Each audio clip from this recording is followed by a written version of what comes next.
So, as I had suggested in the last batch of materials, and in particular with talking about Ornette Coleman's The Shape of Jazz to Come, there are a lot of musical changes that occur all throughout the 1960s that we're going to be diving into.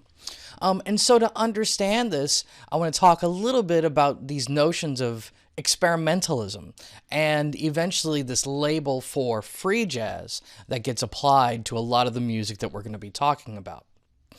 Well, maybe one way of thinking about experimentalism is by looking at some of the terms that were used all throughout the 1960s, and part of the reason why people were trying to turn to a different way of thinking about jazz.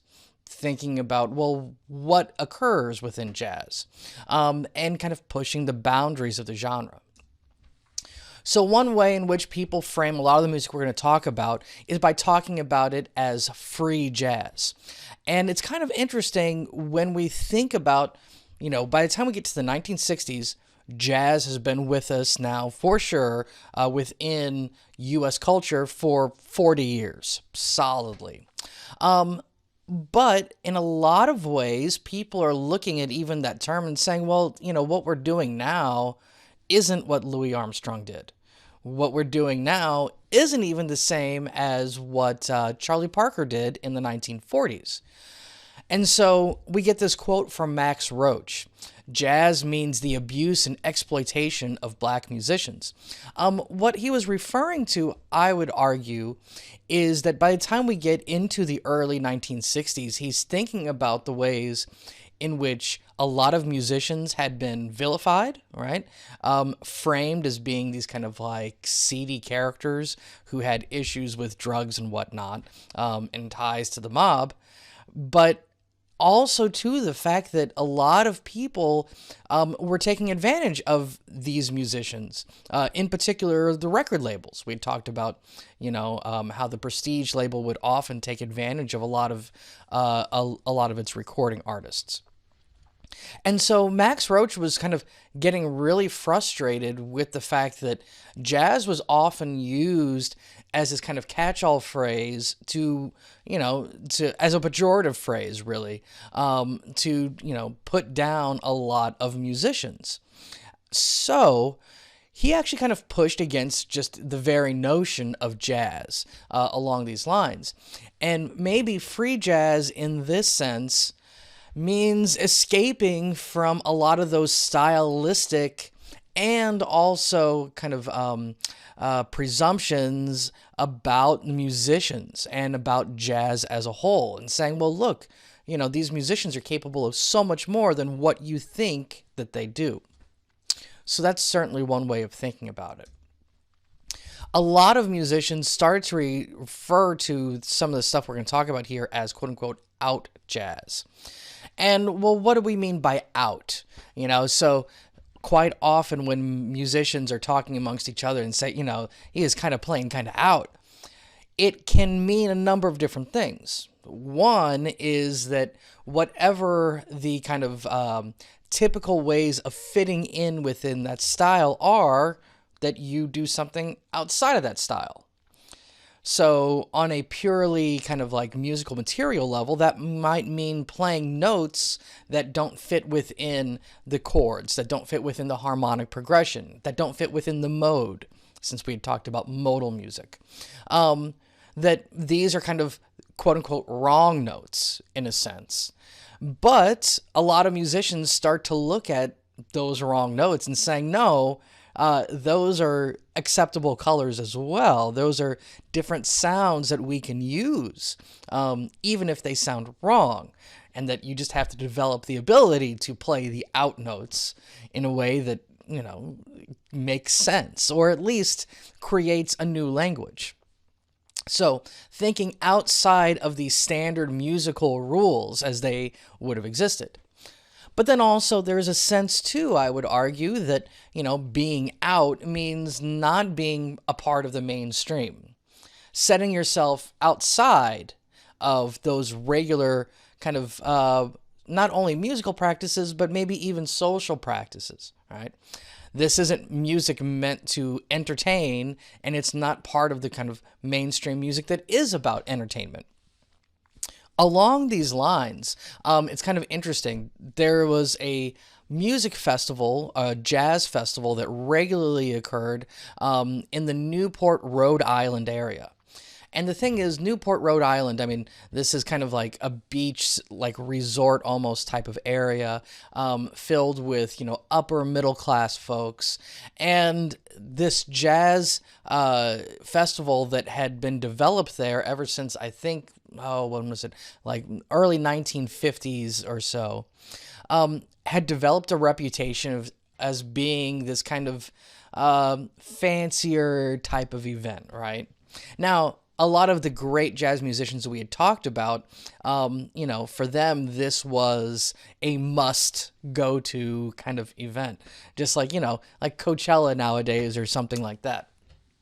Well, the Newport Island Jazz Festival was this place that, the great musicians we had talked about, like Duke Ellington, Louis Armstrong, Dizzy Gillespie, they would regularly play at this festival. On the other hand, though, there was a lot of musicians who were kept out of the festival, that what they were doing wasn't considered to be mainstream enough, or it was just odd enough that it needed to not be there, in a sense. It didn't fit within this very kind of carefully curated and crafted notion of jazz. And so in particular, Charles Mingus, he sets up his own anti-Newport festival, a way of saying, well, if this is the kind of jazz you want, if you want this like nice and pretty jazz that has no teeth to it, that has no, point to it, well, fine, have that. Go ahead and, hang out by the beach, and by all of your yachts and whatever like that. We're going to go over here and play the real jazz. We're going to play the stuff that, is challenging and is interesting and is engaging. So that's another way of thinking about it, this idea of out. Then we get this idea that we had already talked about a little bit with Ornette Coleman, the quote-unquote new thing, right? The shape of jazz to come. And what are the implications here? Well, this music has been with us for a while already, and it needs to continue to evolve to remain healthy, to remain vibrant in some sort of way, to remain of the moment.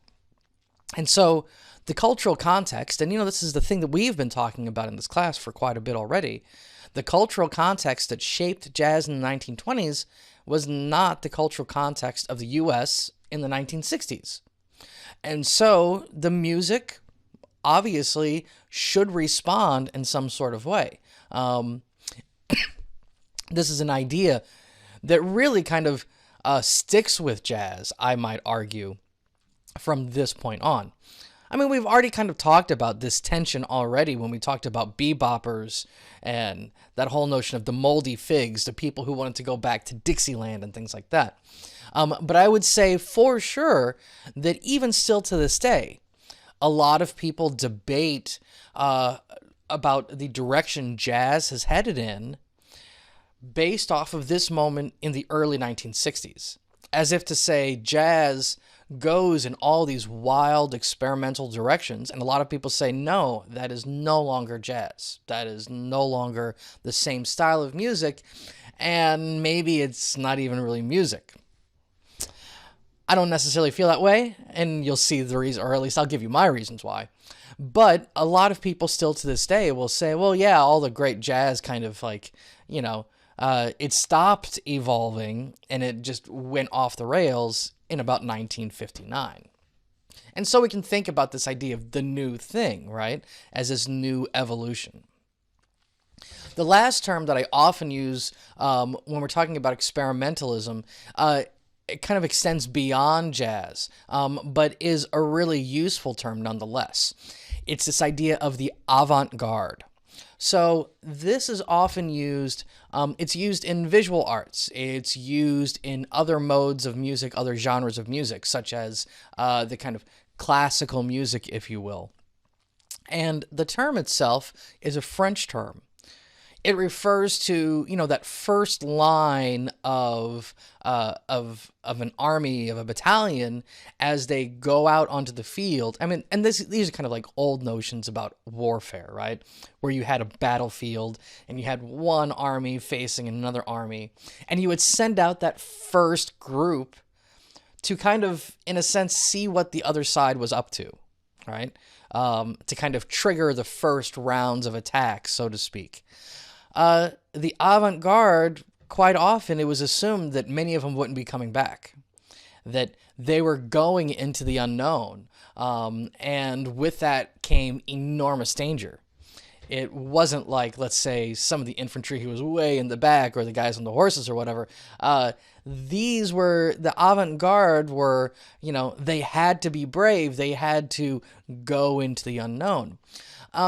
And in a sense, when we think about this with music, what are we saying? We're saying that sometimes you have to experiment with music in areas that are unknown, and you may not come back, right? That maybe the experiment is so out there and so wild that that idea kind of dies on the vine. It never really kind of succeeds beyond that first attempt. Well, a lot of the musicians that we're going to talk about in both this module and in a couple of the modules to come fall squarely within this notion of the avant-garde. They are trying to experiment and to do things that have never really been attempted before. And in some ways, it is an experiment. You try an experiment out, and sometimes it works, sometimes it succeeds. Sometimes you learn a little bit enough from it to say, okay, well, that wasn't 100% successful, but I can try this variation next time around to see what happens. And then, of course, there are some experiments that don't actually produce anything, right? And that's not to say that the experiment is a failure, but that the result itself might be a dead end.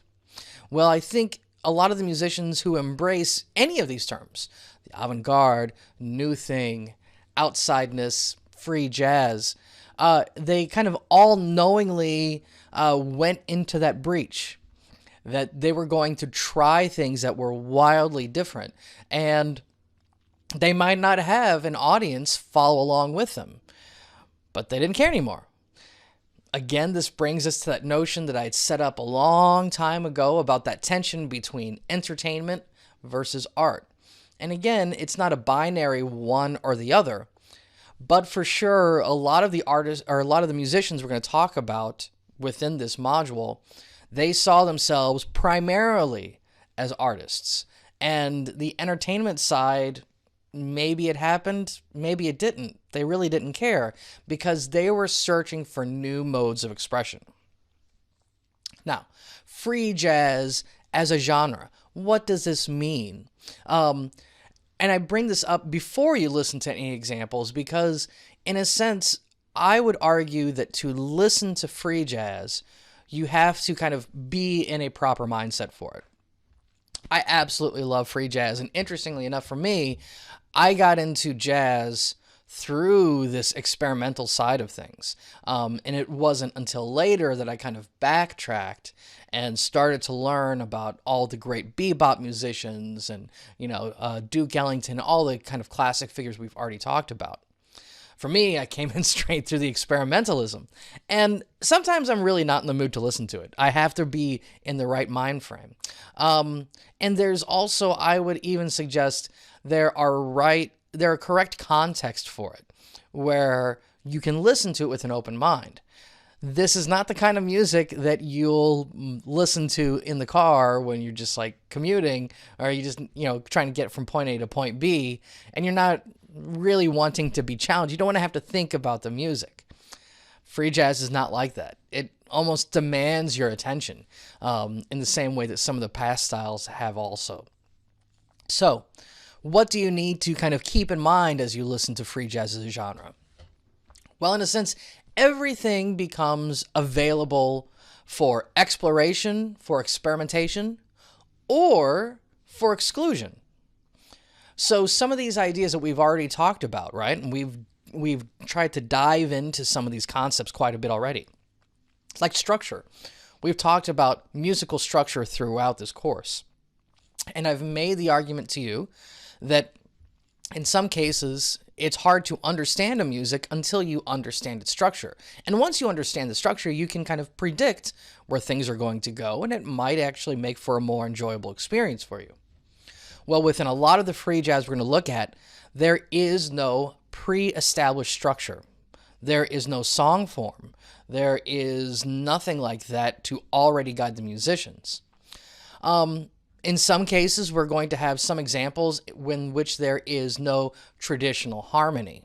I mean, we've already talked about this when we talked about Ornette Coleman's Lonely Woman, right? There's no traditional harmonic instruments underneath the saxophone and the trumpet. And so we can exclude that altogether. In some cases, we're going to hear drums, but we're not going to get that pulse. We're not going to get that regular time being kept. Or we might get a whole bunch of different rhythms all at the same time. Different pulses, different layers of activity. Again, when we had talked about Lonely Woman, that idea that, that the bass, the drums, and the horns were all moving at different rates, in a sense, is a sign of what's going to come up here, where you'll have musicians who are kind of, in a sense, playing their own rhythms. That doesn't mean that they're not listening to everybody else, but they kind of recognize that what they're doing is one particular path, and there's other musicians going on a different path. So experimentation with these ideas. We'd already talked a little bit about Ornette Coleman's notion of harmolodics. So this idea that everybody is essentially playing a melody. Everybody is up front.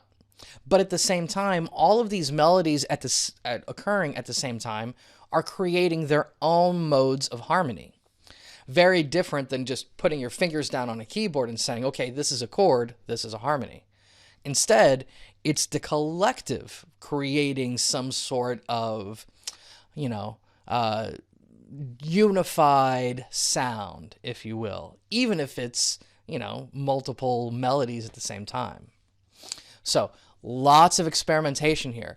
And in a lot of ways, what I'm suggesting that when you listen to this, don't listen to it expecting to hear a clear melody. Don't listen to it expecting to hear a definable groove that everybody's going to line up to. And instead, I'm going to want you to think about how everybody is reacting to each other, how they're listening to what else is happening and responding in their own way. Probably out of any aspect, any quality of music that is really experimented with here throughout this whole thing, it's this idea that timbre, right? The sound itself is something that can be manipulated, is something that can be thought about and experimented with. And so you have musicians who really dive into the possibility of what their instrument might do. It's around this time that we start to see a lot of jazz musicians engaging in what are called extended techniques. So this means using your instruments in a way that isn't traditional, that is out, so to speak. You have piano players who are playing the inside of the piano, playing the strings directly, or muting sounds with their hands as they're playing to create a specific effect. We get a lot of saxophone players during this time who experiment with things like circular breathing. Circular breathing means that you're breathing in through your nose and out through your mouth at the same time.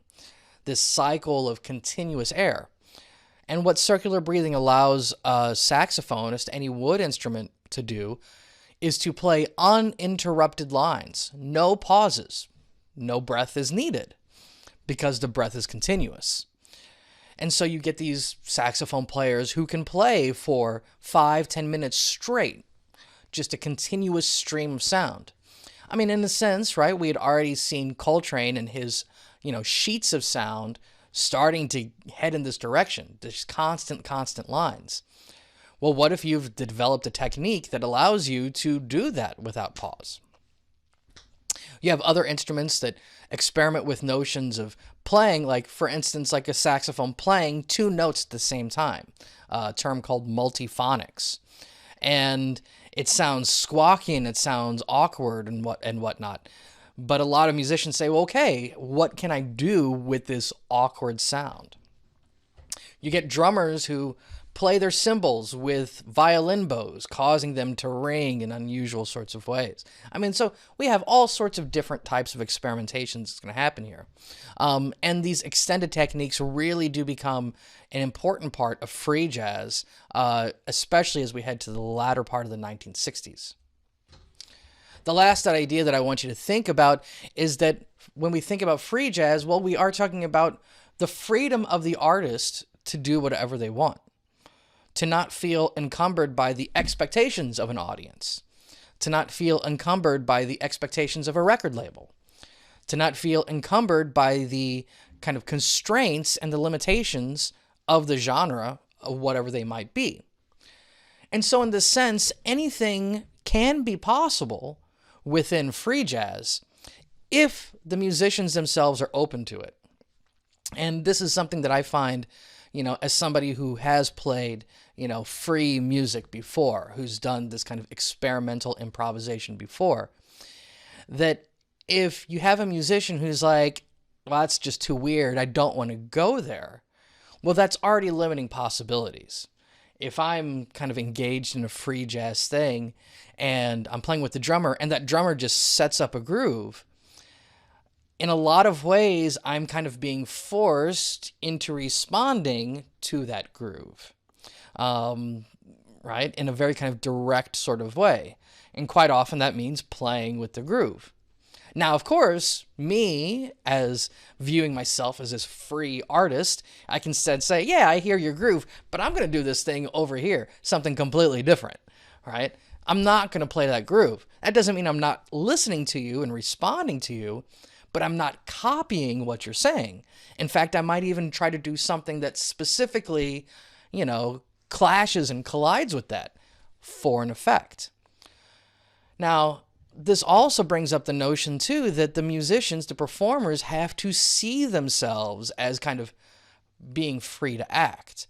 And of course, when we're thinking about these notions in 1960, 1961, 1962, all of the years that are leading right up to like all of the kind of big changes in civil rights that occur in the United States, you have a lot of artists saying, yes, I am not free and I am ready to be free.